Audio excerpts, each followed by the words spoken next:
우리에게 주신 하나님의 말씀은 요한복음 6장 41절에서 48절 말씀입니다. 요한복음 강의 28번째 시간입니다. 요한복음 6장 41절에서 48절 말씀, 이 말씀 함께 봉독하고 찬양대에 찬양이 있겠습니다. 함께 봉독하도록 하겠습니다. 시작. 자기가 하늘에서 내려온 떡이라 하심으로 유대인들이 예수에 대하여 수군거려 이르되 이는 요셉의 아들 예수가 아니냐. 그 부모를 우리가 아는데 자기가 지금 어찌하여 하늘에서 내려왔다 하느냐. 예수께서 대답하여 이르시되 너희는 서로 수군거리지 말라. 나를 보내신 아버지께서 이끌지 아니하시면 아무도 내게 올 수 없으니 오는 그를 내가 마지막 날에 다시 살리리라. 선지자의 글에 그들이 다 하나님의 가르치심을 받으리라 기록되었은즉 아버지께 듣고 배운 사람마다 내게로 오느니라. 이는 아버지를 본 자가 있다는 것이 아니니라. 오직 하나님에게서 온 자만 아버지를 보았느니라. 진실로 진실로 너희에게 이르노니 믿는 자는 영생을 가졌나니 내가 곧 생명의 떡이니라. 아멘. 아멘, 아멘. 하나님은 살아계십니다. 살아계신 하나님은 변함없이 우리를 포기하지 아니하시고 우리와 늘 함께하신 하나님인 줄로 믿습니다. 우리는 지금 계속해서 요한복음을 통해서 예수 그리스도를 배우고 있습니다. 특별히 요한복음에 나타난 기적을 의도적으로 요한복음에서는 표적, 세메이온이라는 말을 사용하고 있습니다. 이 세메이온은 이 표적이라는 뜻으로 표지판, 안내판이라는 의미죠. 자, 그러니까 예수님께서 행하신 기적은 표적, 세메이온이라는 말은 목적이 있는 기적이었다라는 것입니다. 그러니까 예수님께서 행하신 수많은 기적들은 다 그 뜻과 목적을 두고 있었다라는 것이죠. 우리가 지금 요한복음 6장을 통해서 오병이어의 표적을 공부를 하고 있습니다. 네 번째 표적이었죠. 이 표적을 통해서 우리는 예수님은 우리에게 영생, 생명의 떡을 주러 오신 참 하나님의 아들이심을, 하나님이심을 우리가 공부하고 있습니다. 특별히 오병이어를 행하셨던 베스다 광야에서는 이 이야기를 하지 않았어요. 근데 가버나움에 우리 주님께서 오셔서 이제 나중에 또 보겠지만 회당에서 이 말씀을 하셨던 것을 보게 됩니다.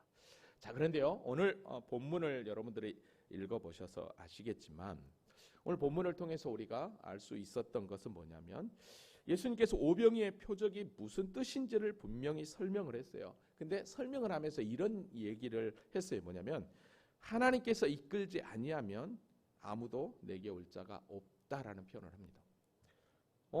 하나님께서 내게 이끌지 아니하면 아무도 내게 올 자가 없다? 이 말이 도대체 무슨 말인가를 오늘 좀 집중적으로 살펴보고, 그리고 예수님께서 계속해서 당신이 누구신지를 설명하시는 그 자증적 이 말씀을 한번 좀 풀어보도록 하겠습니다. 자, 그러면 지난 시간 말씀을 잠깐 정리하고 오늘 본문으로 한번 들어가 보면 오병이의 표적 이후에 수많은 사람들이 예수님이 계시는 가버나움으로 그들이 오게 되었습니다. 근데 그들이 가버나움으로 예수님을 찾아온 목적은 다른 게 아니었습니다. 예수님이 그들의 생각과 그들의 마음을 완전히 폭로시키셨죠. 너희가 나를 찾은 것은 표적을 본 까닭이 아니요, 즉 표적이 의미하는 참된 하나님, 즉 메시아됨을 믿고 찾아온 게 아니라 떡을 먹고 배부른 까닭이었다라고 이야기합니다. 한마디로 얘기하면 더 많은 기적을 쫓아서 너희들이 나에게 왔다라고 우리 주님께서 그들의 생각을 폭로시켰습니다. 그러면서 그들의 마음을 분명히 알고 있었기 때문에 예수님께서는 요한복음 6장 27절에 분명하게 이렇게 말씀하셨습니다. 썩을 양식을 위하여 일하지 말고 영생하도록 있는 양식을 위하여 일해라. 내가 온 것은 바로 이걸 주기 위해서 왔는데 하나님 아버지께서 나를 인쳐서 친히 보냈다라고 당신이 하나님으로부터 온 그리스도이심을 이야기를 했었습니다. 그러면서 하는 얘기가 우리 주님께서 이렇게 그들에게 말씀하셨어요. 하나님을 보내신 이를 믿는 것이 곧 하나님의 일이다 라고 이야기를 합니다. 그러면서 이스라엘 백성들이 광야에서 떡을 먹은 건 모세가 준 것이 아니라 내 아버지 되시는 하나님께서 하늘에서 주신 참떡인데 바로 그 떡은 세상이 주는 떡과 전혀 다른 생명을 주는 떡이다 라고 이야기를 해 주었습니다. 그러면서 당신이 이렇게 말씀하셨죠. 내가 생명의 떡이다. 그러면서 내게 오는 자는 결코 줄이지 아니할 거고 나를 믿는 자는 영원히 목마르지 않겠다라고 이야기합니다. 그러면서 딱 한마디 그들에게 던지죠. 뭐라고 얘기합니까? 그런데 너희들이 지금 내가 누군지 내가 설명을 해도 너희는 나를 보고도 믿지 못한다. 표적을 보고도 아직도 믿지 못한다라고 이야기를 합니다. 그러면서 또다시 당신께서 왜 이 땅에 오셨는지 그 이유를 분명하게 설명을 합니다. 그게 37절부터 또 39절까지 말씀인데요. 그러면서 아버지께서 내게 주시는 자는 다 내게로 올 거다라고 얘기를 합니다. 이걸 이제 오늘 본문에서도 똑같아요. 이걸 좀 풀어보려고 해요. 다 올 거라는 거죠. 그러면서 내가 절대 그들을 내쫓지 않겠다라고 얘기합니다. 그리고 나서 나는 내 뜻을 행하려고 이 땅에 온 게 아니라 나를 보내신 이의 뜻을 행하려 이 땅에 왔다. 그러니까 예수님은 철저하게 성부 하나님의 뜻을 쫓아서 이 땅에 왔다라고 얘기합니다. 그게 이제 목적이었어요. 그 목적이 뭐냐? 그건 다른 게 아니었습니다. 나를 보내신 이의 뜻은 내게 주신 자 중에, 즉 하나님께서 택하신 자들 중에 하나도 잃어버리지 않고 다 구원시키기 위해서 내가 이 땅에 왔다라고 이야기를 합니다. 이게 이제 지난주까지의 말씀이었습니다. 근데 여러분, 이렇게까지 예수님께서 당신이 오병이어 기적을 행하시고 그 오병이어의 표적을 통해서 나타나신 당신이 생명의 떡이라는 걸 이렇게 자증했음에도 불구하고 어떡합니까? 즉 하나님의 뜻을 행하려 왔다라고 이야기했음에도 불구하고 여전히 이들은 예수님의 말씀을 이해하지 못합니다. 그게 이제 오늘 본문부터 시작하고 있습니다. 자, 그러면 이제 오늘 본문을 한번 들어가 보면 41절에 보니까 자기가 하늘에서 내려온 떡이라 하심으로 유대인들이 예수에 대하여 수군거렸다라고 이야기를 합니다. 여러분, 하늘에서 내려온, 그러면 여기서 하늘에서 내려온다라는 것은 하늘에서 파송된 자라는 이야기입니다. 그러니까 예수님은 인간의 구원을 위해서, 즉 영생을 주기 위하여 하늘에서 내려온 떡이다. 즉 그 영생, 그 떡을 먹어야만이 살 수 있도록 우리 주님께서 내려왔다라고 이야기를 하죠. 근데 이 유대인들은 어떻게 해요? 수군거렸다라는 것이죠. 그러면 수군거렸다라는 것은 결국은 이걸 이해하지 못하고 믿지 못했다라는 이야기입니다. 왜 그랬을까 보면 그건 당연한 게 아니었습니다. 아까도 보았지만 이들이 예수님을 쫓아서 온 것은 단순히 떡 때문이었습니다. 기적 때문이었습니다. 기적 뒤에 나타나는 하나님의 놀라운, 예수님의 놀라운 그 뜻을 발견하지 못했던 것이죠. 그러면서 이렇게 이야기를 합니다. 야, 당신은 우리가 잘 아는 대로 요셉의 아들인데 그 부모를 우리가 아는데 라고 42절에 이야기하죠. 그러니까 결국 지금 예수님을 쫓아다니는 이 무리들은 저 예수가 누군지를 분명히 뒷조사를 다 한 것입니다. 분명히 누군데? 우리가 분명히 알고 있는데 자기가 무슨 하늘에서 내려왔다고 이게 말도 안 되는 소리를 하고 있다라고 지금 이들이 수군거리고 있었던 거죠. 근데 여러분, 예수님께서 이들의 수군거리는 걸 몰랐을까요? 아니요, 다 아셨습니다. 다 아셨기 때문에 그 아셨음에도 불구하고 어떻게 합니까? 우리 주님은 말씀에 대하여, 생명복음에 대하여 직진하십니다. 그래서 44절에 이렇게 이야기합니다. 44절 다 같이 한번 읽어볼까요? 자, 시작. 나를 보내신 아버지께서 이끌지 아니하시면 아무도 내게 올 수 없으니 오는 그를 내가 마지막 날에 다시 살리리라. 아멘. 자, 여기서 보면 나를 보내신 아버지께서라고 얘기합니다. 그러니까 다시 한 번 더 예수님은 하나님께서 파송하신, 하나님께서 보내신 하나님의 아들이라는 것을 여기서 분명하게 이야기를 해요. 자, 그러면서 여기서 아주 중요한 얘기를 했어요. 아버지께서 이끌지 아니하면, 즉 아버지께서 보내지 아니하면, 아버지께서 선택하지 아니하면 아무도 내게 올 수 없다라는 거예요. 올 자가 없다라는 거예요. 그러니까 하나님이 선택한 자들만이 누구한테 온다라는 거예요? 예수님께 온다라는 거예요.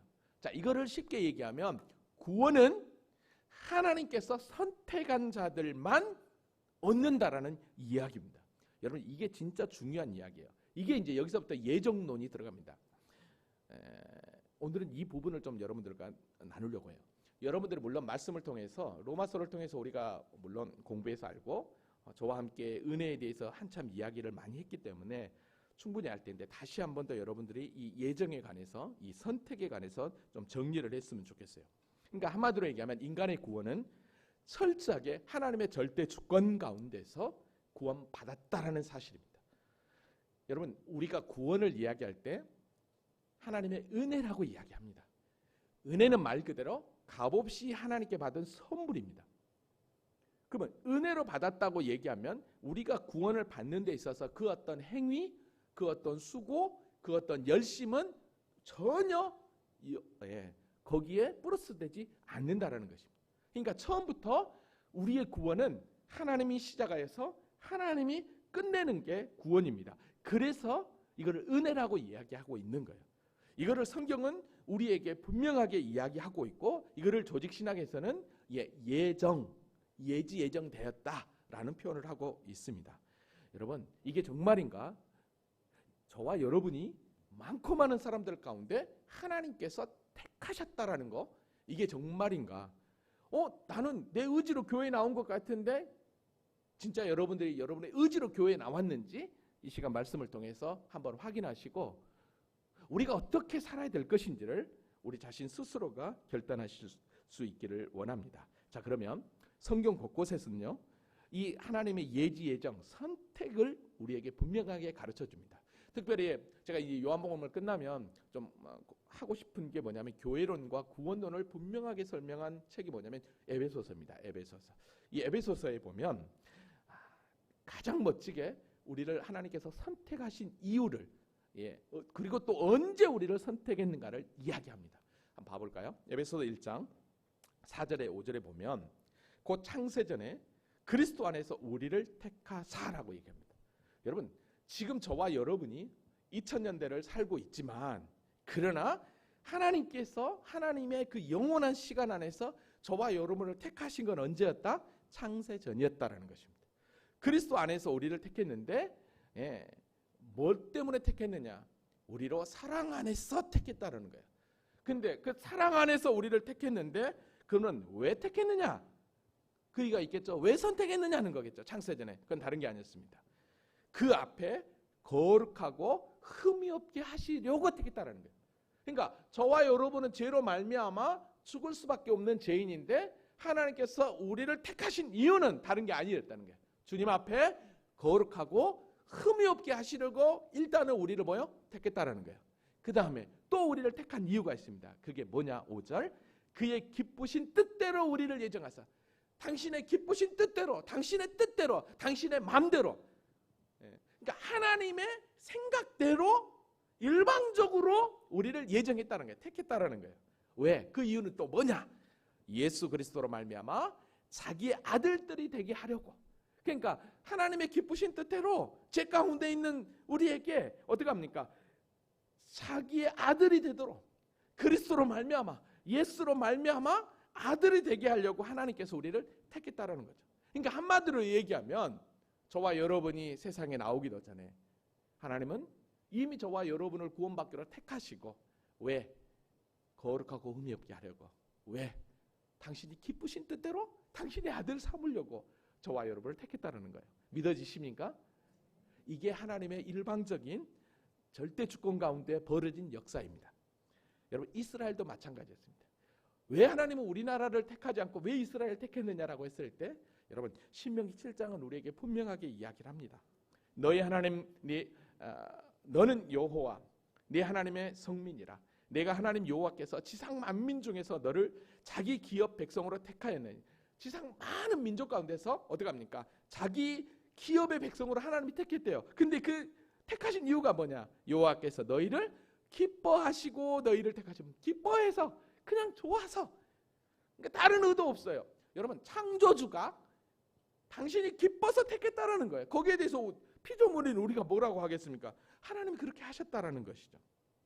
여러분 그러니까 우리가 하나님의 자녀가 된 것 우리의 어떠함이 아닌 철저한 하나님의 절대 주권 가운데 하나님이 선택하셨다라는 거죠. 아멘입니까? 이거에 대해서 로마서는 다시 한 번 더 우리에게 더 분명하게 이야기합니다. 여러분 로마서 8장으로 한번 가볼게요. 로마서 8장 29절 같이 한번 읽어보도록 하겠습니다. 자 시작. 하나님이 미리 아신 자들을 또한 그 아들의 형상을 본받게 하기 위하여 미리 정하셨으니 이는 그로 많은 형제 중에서 맏아들이 되게 하려 하심이니라. 아멘. 자, 하나님이 미리 아신 자들이라고 그랬죠. 그러니까 에베소서 1장 방금 2절 말씀대로 창세전에 택한 자라는 이야기입니다. 하나님이 미리 아신 자들을 이렇게 분명하게 이야기를 해요. 자, 그러면서 왜 그를 택했느냐, 미리 정했느냐, 그건 다른 게 아니었어요.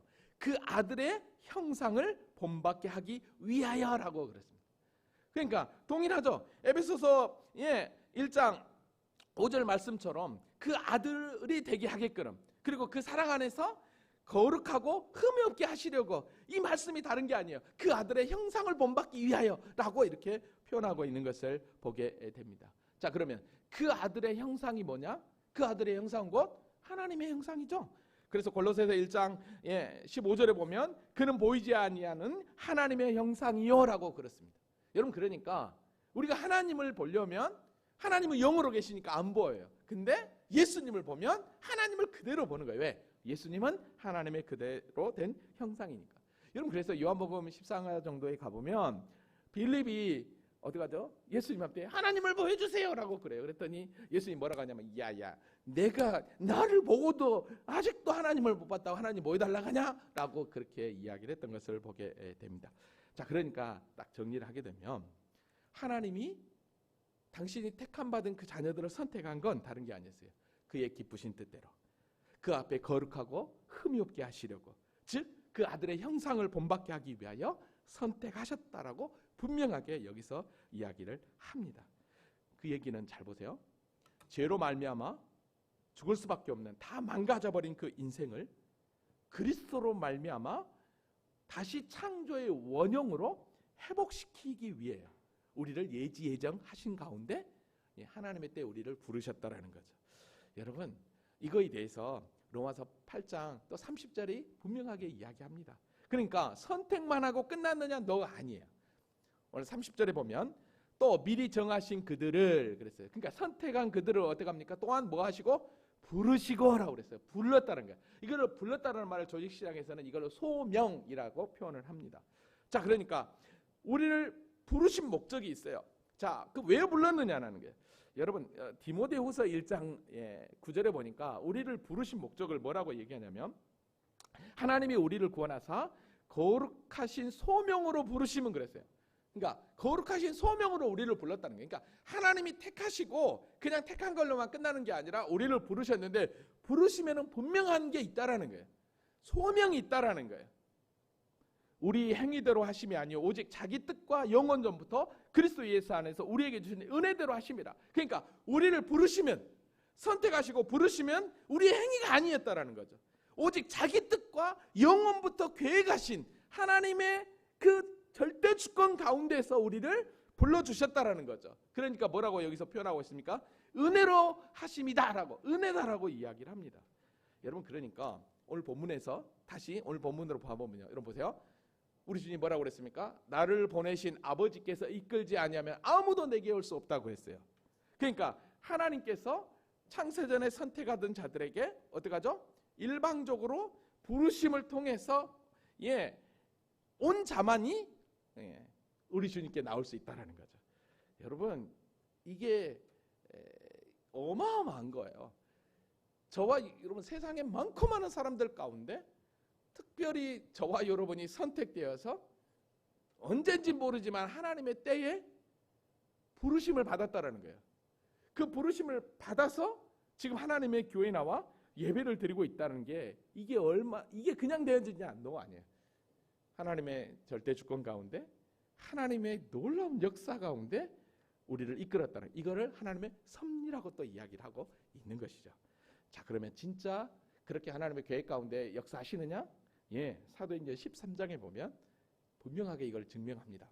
여러분, 사도행전 13장 14절에 가보면 이게 사도 바울이 바나바와 함께 1차 전도 여행을 할 때 비시디 안디옥에서 복음을 전할 때 이방인들이 막 예수를 믿고 돌아오니까 유대인들이 막 시기하고 비방할 때 이야기한 거거든요.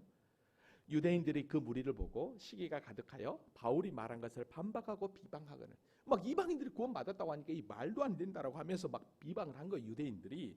그러니까 바울이 이렇게 이야기합니다. 바울과 바나바가 담대히 말하여 이르되 하나님의 말씀을 마땅히 먼저 너희에게 전할 것이라. 하나님 말씀 복음을 너희에게 먼저 전하지만 너희가 그것을 버리고 영생 얻기에 합당하지 않는 자로 자처하게. 그러니까 이들이 거부를 해버리는 거예요. 왜 그럴까요? 하나님의 택함에서 벗어나 있기 때문인 거죠. 그러면서 하는 얘기가 뭐라고 합니까? 우리는 이방인에게 간다라고 이야기를 해요. 그러니까 이방인에게 간다라고 이야기하니까 여러분 봐보십시오. 어떻게 되는가? 47절로 가볼게요. 주께서 이같이 우리에게 명하시되 내가 너를 이방인의 빛으로 삼아 너로 땅끝까지 구원하게 하리라 하셨느니라 하니 이방인들이 듣고 기뻐하여 하나님의 말씀을 찬송하며 영생을 주시기로 작정된다는 다 믿더라라고 얘기해요. 그러니까 이방인 가운데서도 하나님의 선택 가운데 구원받기로 작정된다더라 어떡합니까? 복음의 메시지를 들을 때 다 믿었다라는 거예요. 근데 유대인들은 그 가운데는 하나님의 작정에서 벗어난 자, 이걸 유기라고 해요. 벗어난 자가 있기 때문에 이거를 거부하고 있는 것을 보게 됩니다. 여러분, 그러니까요, 저와 여러분이 예수를 믿고 구원을 얻는 건 이거는 하나님의 놀라운 계획 가운데서 이루어진 일이라는 사실입니다. 아멘입니까? 자, 그래서 그러면 우리를 선택해서 하나님의 때에 부르셨어요. 자, 그럼 부르셔가지고 그냥 우리를 그냥 어디로 끌고 가냐면 아까 아들의 형상을 닮게까지 끌고 가야 되잖아요. 그러니까 일단은 어떻게 해야 되느냐? 그게 이제 또 로마서 8장 30절 하반절에 나와요. 자, 볼게요. 미리 정하신 그들을 또한 부르시고 부르신 그들을 또한 뭐 하게 하셨다고요? 의롭다 하게 하셨다는 거예요. 의롭다. 여러분, 의롭다 했다는 것은 이건 칭의거든요. 의롭다 칭해버렸다는 거예요. 하나님이 일방적으로. 여러분, 그럼 잘 한번 봐보세요. 여기서 빠졌지만 의롭게 되는 것은 뭘로 됩니까? 우리가 예수 그리스도를 믿음으로 되는 게 의예요. 여러분, 그래서 로마서 5장 1절에 이렇게 얘기합니다. 그러므로 우리가 믿음으로 의롭다 하심을 받았으니, 그러니까 우리가 예수 그리스도를 믿으면 의롭게 되는 것입니다. 여러분, 이 칭의 사건, 믿음으로 의롭게 된다는, 그러니까 미리 정하신 것들을 하나님께서 부르셨는데 그 부르심과 함께 어떡합니까? 우리에게 믿음을 선물로 주시는 거죠. 그리고 그 믿음으로 말미암아 우리가 의롭게 되는 거예요. 의롭게 되는 거예요. 여러분, 의롭게 된다라는 이 놀라운 이 구원 역사를 여러분 아브라함을 통해서 하나님이 증명했어요. 여러분, 그러니까 믿음의 조상이 그 전에 아브라함 시대보다 훨씬 전에 아벨도 있었고 노아도 있었습니다. 근데 그들에게 믿음의 조상이라는 표현을 안 해요. 믿음의 조상이라고 하는 것은 아브라함에게만 불러요. 왠지 아세요? 믿음을 통해서 의롭다함을 인정함을 받은 첫 번째 주자거든요. 아브라함이. 여러분, 창세기 15장으로 가볼게요. 여호와의 말씀이 그에게 임하여 이르시되 그 사람이 내 상속자가 아니라 내 몸에서 날 자가 내 상속자가 되리라. 분명히 하나님께서 아브라함에게 후사를 주겠다고 약속했는데 안 주는 거예요. 그러니까 아브라함이 하나님 앞에 내 종 엘리에셀이나 내 후사가 되겠습니다. 그러니까 하나님이 아니야. 하나님이 그러신 거예요. 그래도 그냥 딱 말 안 들으니까 아브라함이 뒤통수를 이렇게 잡았을 것 같아요. 따라와.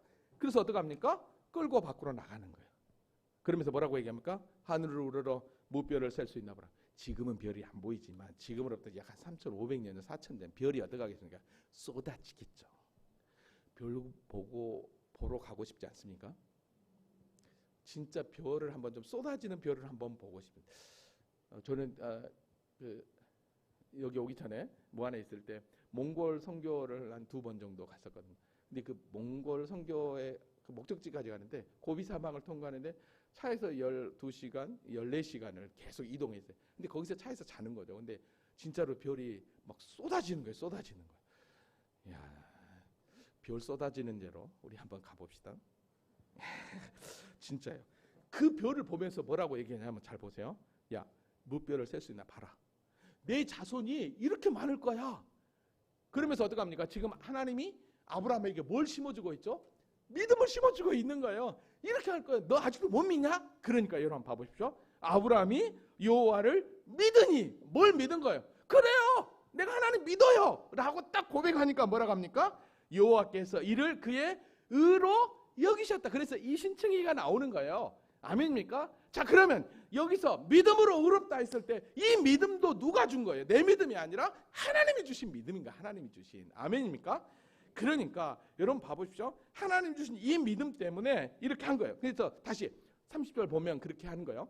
미리 정하신 그들을 또한 부르시고 부르신 그들을 의롭다 하실 때 부르신과 함께 어떻게 합니까? 믿음을 심어준 거죠. 그러니까 이 믿음은 예수 그리스도가 너의 죄를 대신해서 십자가에 죽으셨어. 그 주님을 믿으면 넌 천국에 가는 거야 라고 딱 하는 순간 어떻게 합니까? 우리가 그래요? 그렇게 믿어요 라고 믿음으로 고백하니까 어떻게 합니까? 우리를 의롭다 칭해버린 것입니다. 아멘입니까? 의롭다 칭해버린 거야. 이게 얼마나 큰 은혜입니까? 자, 근데 여러분 보십시오. 의롭다 칭했는데 그러면 의롭다로 끝나버렸느냐도 아니에요. 그들을 또한 뭐예요? 영화롭게 하셨다는 거예요. 여러분, 그러니까 영화롭게 하셨다는 것은 그 영광스러운 존재로 우리를 만들어 버렸다는 거예요.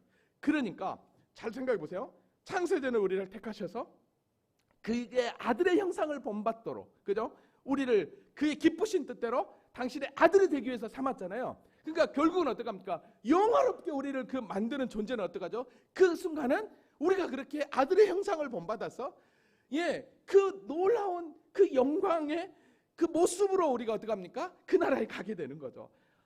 이게 구원의 역사예요. 이게 하나님이 선택한 자들을 그래서 끝까지 포기하지 아니하시는 하나님의 놀라운 역사입니다. 여기서 끌고 간다라고 하는 견인이라고 하는 내용이 이 사이에 껴 있는데, 이 견인은 예수님이 끌고 가는 게 아니라 우리가 힘들고 어려울 때마다 우리를 뒤에서 도와주시고 할 수 있어, 해, 믿음을 가져, 이렇게 뒤에서 협력하는 걸 견인이라고 얘기하고 있는 거죠. 근데 여러분 잘 생각하고 계세요? 그럼 여기까지, 이 영화에까지 가는 그 길까지 우리가 한 일이 뭐 있냐는 거예요. 시작도 하나님이요, 끝도 하나님이에요. 그래서 우리의 구원은 오직 은혜라고 얘기하는 것입니다. 아멘입니까? 여러분, 사도 바울만 이렇게 얘기하지 않았어요. 베드로 사도도요, 우리에게 분명하게 이걸 얘기해요. 여러분, 베드로전서 1장 2절 말씀 같이 한번 읽어보겠습니다. 자, 시작. 곧 하나님 아버지의 미리 하심을 따라 성령이 거룩하게 하심으로 순종함과 예수 그리스도의 피 뿌림을 얻기 위하여 택하심을 받은 자들에게 편지하노니 은혜와 평강이 너희에게 더욱 많을지어다. 아멘. 자, 여기서 보면 하나님 아버지의 미리 하심을 따라, 이게 뭐예요? 창세전에 택하신 거예요. 그래서 택함 받은 자들에게 편지한다라고 이야기하죠. 자, 근데 택함 받은 자들에게 편지하니까 이 택함 받은 자들을 어디까지 보냐면 우리가 로마서 말씀으로 보면 어떻게 합니까? 미리 아시고 그 다음에 부르시고 의롭다 하시고 영화롭게 하셨다는 내용이 여기 다 있는 거예요. 자, 그래서 어떡하죠? 하나님 아버지의 미리 하심을 따라 성령의 거룩하게 하심으로 순종함과 예수 그리스도의 핏부름을 얻기 위하여, 즉 여기까지 어떻게 합니까? 믿음으로. 이게 이제 구원이라고 할 수 있는 것이죠. 근데 여러분, 이렇게까지 우리가 하나님의 선택을 받기까지 인간의 존재가 어떤 존재였습니까? 여러분, 우리가 기도할 때 한 가지 실수하는 기도들이 있어요. 뭐라고 얘기하냐면, 하나님 아버지, 우리 성도들은 그런 분들은 아마 없는 것 같은데 잘 배워서 그런 것 같아요. 하나님 아버지, 허물과 죄로 죽을 수밖에 없는 죄인들을, 이게 맞습니까?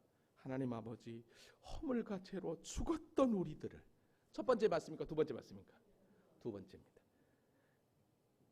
에베소서 2장 1절에 보면 그는 허물과 죄로 죽었던 너희를 살리셨다. 그러니까 죽을 수밖에 없는 저희들이 아니요, 이미 죽어버린 거예요.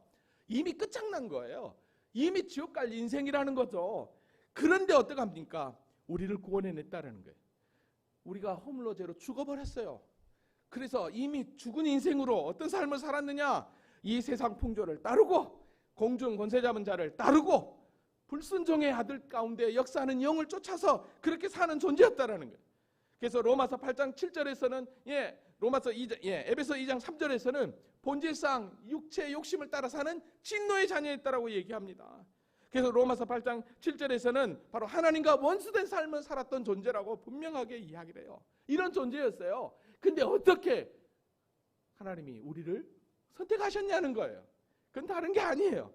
에베소서 2장 4절, 긍휼이 풍성하신 하나님이 우리를 사랑하신 그 큰 사랑을 이유하여 긍휼이 풍성하신 하나님, 하나님의 말할 수 없는, 그러니까 이거를 표현하면 기쁘신 뜻대로 이거예요. 당신의 기쁘신 뜻대로 그 큰 사랑을 인하여 허물로 죽은 우리를 그리스도와 함께 뭐 했대요? 살리셨다라는 거예요. 그래서 뭐라고 얘기합니까? 너희는 은혜로 구원을 받은 것이다 라고 이야기를 합니다. 여러분, 그러니까 저와 여러분은 하나님의 절대 주권 가운데서 하나님의 선택을 받은 구원받은 자녀라는 거예요. 그래서 자신 있게 당당하게 하나님 앞에 기도할 수 있는 거예요. 하나님을 아버지라고 부를 수 있는 거예요. 여러분, 어떤 세상에 어떤 종류의 종교에서 신에게 아버지라고 하는 종교가 어디 있어요? 없어요. 우리 기독교만 그러는 거예요. 왜요? 하나님이 그렇게 하셨거든요. 우리를 자녀 삼아 주셨기 때문인 거죠. 아멘입니까? 여러분, 이런 놀라운 이 하나님의 절대 주권을 다시 로마서에서는 우리에게, 참 로마서를 끝내서 다시 하고 싶은 마음이 있는데 로마서에서는 다시 한 번 또 이렇게 이야기를 해요. 9절 볼게요. 9장 10절. 그뿐 아니라 또한 리브가가 우리 조상 이삭 한 사람으로 말미암아 임신하였는데 그 자식이 아직 나지도 아니하고 무슨 선이나 악을 행하지 아니할 때 택하심을 따라라고 그랬어요. 리브가가 임신을 했는데 아직 나지도 않았어요. 근데 어떡합니까? 그들이 선이나 악을 행하지도 않았어요. 근데 어떡하죠? 택하심을 따라 되는 하나님의 뜻으로 말미암아 어떡합니까? 누구만 택하죠? 리브가에서 누가 나오죠? 야곱과 에서가 나오잖아요. 에서와 야곱이 나오잖아요. 근데 일방적으로 하나님은 누구를 택하십니까? 야곱을 택하잖아요. 야곱을. 근데 그 택하실 때 어떡하죠? 선이나 악을 행하지 아니했어요. 뱃속에서 무슨 선이나 악을 행합니까? 오직 하나님의 절대 주권이라는 거예요. 리브가가 이르되 큰 자가 어린 자를 섬기리라 하셨나니 기록된 바 내가 야곱은 사랑하고 에서는 미워했다 하심과 같으니라. 그래요. 하나님의 선택이었어요. 일방적인 선택이었어요. 그런즉 우리가 무슨 말하리요? 하나님께 불의가 있느냐? 하나님 어떻게 그럴 수 있어요? 여러분, 피조물이 이미 허물과 죄로 죽었던 우리가 어떻게 하나님 앞에 삿대질할 수 있냐고요? 너 아니에요. 모세에게 이르되 내가 궁일이 여길 자를 궁일이 여기고 불쌍히 여길 자를 불쌍히 여긴다. 이 하나님의 절대 주권인 거예요. 그런즉 원하는 자로 말미암도 아니고 다른 박질하는 자로 말미암도 아니고 오직 궁일이 여기시는 하나님으로 말미암이니라. 아멘. 하나님의 뜻이었던 거죠. 그래서 여러분 로마서 9장 20절에서 21절 토기장의 비유를 통해서 하나님의 절대 주권을 소개했어요. 더 나아가서는 호세아 선지자를 통해서 또 이야기를 했어요. 내가 내 백성 아닌 자를 내 백성이라 사랑하지 아니한 자를 사랑한다 부르리라. 너희는 내 백성이 아니라고 한 그곳에서 그들이 살아계신 하나님의 아들이라 일컬음을 받으리라 함과 같으니라. 이방인들이 그렇게 되는 거예요. 이방인들이 그렇게 되는 거예요. 여러분, 이 은혜가 우리에게 밀려와서 우리가 이걸 깨닫게 되고 예수를 믿게 돼요. 여러분, 영원한 천국 소망 가운데서 살고 있으니 이게 웬 축복입니까? 웬 은혜입니까? 그럼 이런 질문할 수 있죠. 하나님이 그러면 절대 주권 가운데 구원받을 자가 선택되어 있으면 굳이 우리는 전도하지 않아도 되겠네? 그죠? 때가 되면 다 어떻게 해요? 하나님이 다 부르실 거잖아요. 그죠? 그렇게 생각하지 않으세요? 근데 여러분 잘 한번 생각해 보세요. 하나님의 선택된 자들 가운데 하나님의 부르심을 받게 되는데 그 부르심 가운데서 하나님의 부르심을 누구를 통해서 어떻게 받겠냐는 거죠. 여러분, 우리가 잘 알면 어떤 사람들은요, 교회를 다니게 된 이유를 보니까 큰 질병이라든지 사건 사고를 통해서 교회를 다닌 분들이 있어요. 예수를 믿게 된 분들이 있단 말이죠. 제가 아는 분은 중이 와가지고 시주를 요구하다가 관상을 보고 당신은 예수 믿어야 산다고 하니까 그때부터 교회 다닌 사람이 있어요. 제가 아는 분은. 중이 전도를 했어요. 희한하잖아요. 여러분도 어떻습니까? 나는 태어나니까 그냥 저같이 모태 신앙인데 다 각자 달라요. 그죠? 부르심이 다르단 말이죠. 근데 그렇게 하나님께서 역사하신단 말이죠. 자, 그러면 가장 그렇게 여러분 다 보시니까 하나님을 만나는 방법이 예를 들어 병고침, 어떤 사건 사고, 누구의 이야기 막 이런 걸 듣고 하면 이게 완전하지 않아요. 그러나 분명한 하나님의 부르심을 확신할 수 있는 건 뭘까요? 말씀이겠죠. 여러분 그러니까 고린도전서 1장 21절에 이렇게 표현하고 있는 거예요. 같이 한번 읽어보겠습니다. 자, 시작. 하나님의 지혜에 있어서는 이 세상이 자기 지혜로 하나님을 알지 못하므로 하나님께서 전도에 미련한 것으로 믿는 자들을 구원하시기를 기뻐하셨도다. 아멘. 이 세상에 자기 지혜로 하나님 알지 못해. 하나님의 부르심, 내가 선택됐는지도 깨닫지도 못한다는 거예요. 그러니까 어떻게 합니까? 하나님께서 우리의 전도에 미련함, 여기서 왜 전도에 미련한 거라고 얘기할까요? 그 정도로 어떻게 합니까? 우리가 전도를 안 하니까 그러지 않을까요? 믿는 자들을 구원하려 기뻐하셨다는 거예요. 그러니까 우리가 어떻게 합니까? 예, 믿든지 안 믿든지 이 사람이 선택됐는지 안 됐는지 모르잖아요. 우리는. 그죠? 알아요? 몰라요. 그러니까 어떻게 합니까? 복음을 계속 뿌리게 되는 것입니다. 아멘이에요? 또 이렇게 질문할 수 있겠죠. 그러면 내가 이렇게 구원 받았으니까 하나님이 아까 영화롭게 하시고 끝까지 끌고 간다고 했는데, 포기하지 않는다고 했는데, 그럼 막 살아도 되겠네? 그러면 진짜 막 살 수 있겠냐는 거예요. 여러분 다시 할까? 에베소서 1장 4절로 한번 가볼게요. 분명히 하나님 부르신 목적은 뭐라고 합니까? 그 앞에 거룩하고 흠이 없게 하려고 그랬어요. 그러면 거룩하고 흠이 없게 하려고 우리를 부르셨는데, 그 부르실 때 우리에게 믿음도 주시죠. 그리고 우리를 거룩하고 흠이 없게 그 나라로 끌고 가는데 그냥 끌고 가겠냐는 거예요. 그래서 여러분 우리에게 성령 하나님을 보내주시는 거예요. 우리에게 말씀을 주시는 거예요. 그래서 그 말씀을 통해서 계속해서 내가 다듬어지는 거예요. 깨지는 거예요. 여러분 그러면 어떡합니까? 우리의 존재가 어떻게 가는 줄 아세요? 여러분 결국은 요한일서 3장 2절에 보면 이렇게 돼요. 보세요. 사랑하는 자들아, 우리가 지금은 하나님의 자녀라. 장래 어떻게 될지는 아직 나타나지 않았어요. 그죠? 아직 나타나지 않았어요. 근데 그가 나타나시면, 즉 주님이 재림하시면 우리가 그와 같을 줄을 아는 것은, 우리 주님과 같이 아버지의 형상을 담는 존재로, 거룩한 존재로 영화롭게 된다라는 거예요. 그의 참모습을 그대로 볼 것이다라고 얘기해요. 그러면 우리를 하나님께서 지금 내 이 모습 이대로 끌고 가는 게 아니라, 아까 여기서 에베소에 얘기한 것처럼 그 앞에 거룩하고 흠이 없게 하시려고 우리를 계속해서 연단시키시고 훈련하시는 거예요. 그래가지고 종국에는 어떡합니까? 그가 나타나실 때 우리가 그와 같이 그 모습으로 전부 다 되어 있다라는 거예요. 아멘이에요? 그래서 여러분의 성질, 여러분의 자아, 여러분의 그 모든 것들을 어떻게 합니까? 하나님의 택함 받은 자녀라고 믿고 하나님이 여러분들을 끌고 간다면 여러분들 그대로 놔둘 수 없는 거예요. 여러분의 그 자존심 다 내려놓게 하시고 철저하게 하나님의 자녀로 거룩하고 하나님의 형상을 담는 자로 만드는 거예요. 그래서 우리에게 연단이라는 거 있는 거예요. 그래서 하나님께서 우리를 자꾸만 시험을 하시고 있는 거예요. 왜? 그 삶을 살라고. 우리에게 고난을 왜 줍니까? 그 고난을 통해서 깨달으라고. 우리를 계속해서 다듬어 가는 거예요. 다듬어 가는 거예요. 여러분 그래서 우리가 어떻게 해야 될까요? 그럼 그래서 에베소서 3장 14절에 이렇게 얘기해요. 그러므로 사랑하는 자들아, 너희가 이것을 바라보라니, 그날을 바라보라니 주 앞에 점도 없고 흠도 없이 평강 가운데 나타나기를 뭐예요? 힘써라. 열심을 내야 되는 거예요. 여러분 이거는 행위가 아니에요. 믿음 안에서 구원받은 자녀들이 하나님의 은혜 가운데서 열심을 내는 그 은혜 안에서 전진하는 거예요. 디모데전서 4장 7절에서는 망령되고 허탄한 신화를 버리고 경건에도 내 자신을 연단하라, 연습하라 이 말이에요. 여러분 연단하라, 연습하라 이 말은 다른 게 아니에요. 운동선수들이 어떻게 합니까? 자동적으로 반사신경이 이렇게 해서 딱 하는 것처럼, 여러분 축구 선수도 어떻게 합니까? 넘어지려고 할 때 우리는 넘어지면 그냥 다칠 수 있는데 그들은 벌떡 일어나요. 왜? 그만큼 반사신경으로 다 그렇게 다듬어지고 훈련되어 있었기 때문인 거죠. 바로 이거예요. 근데 이 모든 것들을 우리 주님께서 한마디로 이렇게 이야기를 했어요.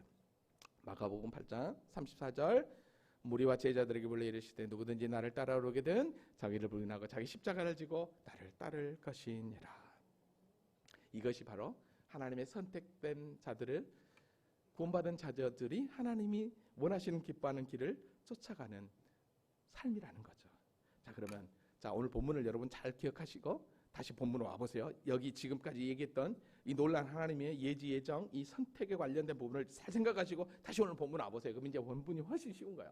나를 보내신 아버지께서 이끌지 않으면 아무도 내게 올 수 없나니, 하나님의 선택된 자들을 보내주시니까 어떡합니까? 우리 주님께서 끝까지 마지막 날에는 살리시게 되는 거예요. 책임지게 만드시는 거예요. 여러분 그래서 오늘 본문 45절을 보니까 선지자의 글에 그들이 다 하나님의 가르침을 받으리라, 즉 하나님의 택함 받은 자녀들이 가르침을 받으리라는 거예요. 기록되었은즉 아버지께 듣고 배운 사람마다 내게로 오느니라. 이게 이제 이사야서 54장 13절 말씀이거든요. 그러니까 말씀을 듣고 깨닫는 자들이 전부 다 돌아오게 될 거라는 거죠. 돌아오게 될 거라는 거예요. 아멘입니까? 그래서 우리 주님께서 그렇게 얘기해요. 이는 아버지를 본 자가 있다는 것이 아니니라. 오직 하나님께서 온 자만 아버지를 보았느니. 그렇죠. 예수님만 하나님을 본 거죠. 그러니까 어떻게 합니까? 아버지의 형상을 쫓아서 저와 여러분이 가게 되는 거예요. 히브리서 1장 3절에 보면 이는 하나님의 영광의 강체시여 그의 본체의 형상이다라고 예수님을 분명하게 이야기를 해요. 그래서 여러분 보십시오. 그 주님께서 생명의 떡으로 우리에게 오셔서 그래서 이야기하는 거예요. 진실로 진실로 너에게 이르노니 믿는 자는 영생을 가졌다라고 이야기하는 거예요. 아멘입니까? 그래서 우리 주님이 오신 목적은 다른 게 아니에요. 우리에게 영생을 주기 위하여. 그래서 당신이 이렇게 마지막에 선포하는 거예요. 내가 곧 생명의 떡이야. 떡이야. 에고 에이미. 여러분 7대 선언. 나는 뭐뭐이다 라고 하는 게 하나님만이 할 수 있는 그런 자기 선언이거든요. 이렇게 우리에게 하나님의 놀라운 그 섭리 가운데, 절대 주권 가운데 당신의 구원을 위해서 예수님이 친히 이 땅에 오셨어요. 그리고 그것만 하시다 가신 거예요. 왜? 우리의 구원을 위해서. 너무 멋지지 않습니까?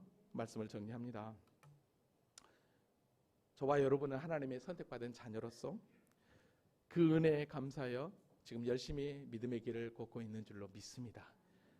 여전히 부족하고 연약하지만 그런 하나님 절대로 여러분들을 그냥 내버려 두지 아니하시고 손을 잡고 이끌고 가신다는 사실을 기억하시고 끝까지 나를 포기하지 않는 그 하나님 바라보며 믿음으로 승리하는 우리 모두가 될 수 있기를 원합니다. 아멘. 우리 다 같이 자리에서 일어나셔서 함께 은혜 아니면 살아갈 수 없네 하나님 베푸신 구속의 은혜를 기억하고 그 은혜 붙잡고 이 한 주도 승리하도록 이 찬양 기도하는 마음으로 함께 부르도록 하겠습니다.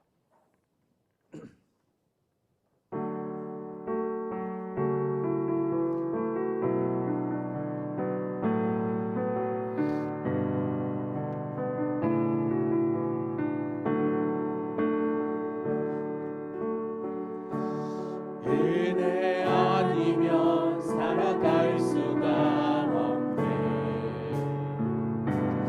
모든 마저도 다 주의 것이니 세상 평안과 위로 내게 없어 예수 오직 예수뿐이네. 대신 계획 가볼 수도 없고 작은 고난에 지쳐도 주께 묻기 나의 모든 삶 버티고 견디게 하시네. 은혜 아니면 살아갈 수가 없네. 나의 모든 것 다 주께 맡기니 참된 평안과 위로 내게 주신 주 예수 오직 예수뿐이네. 그렇습니다. 주님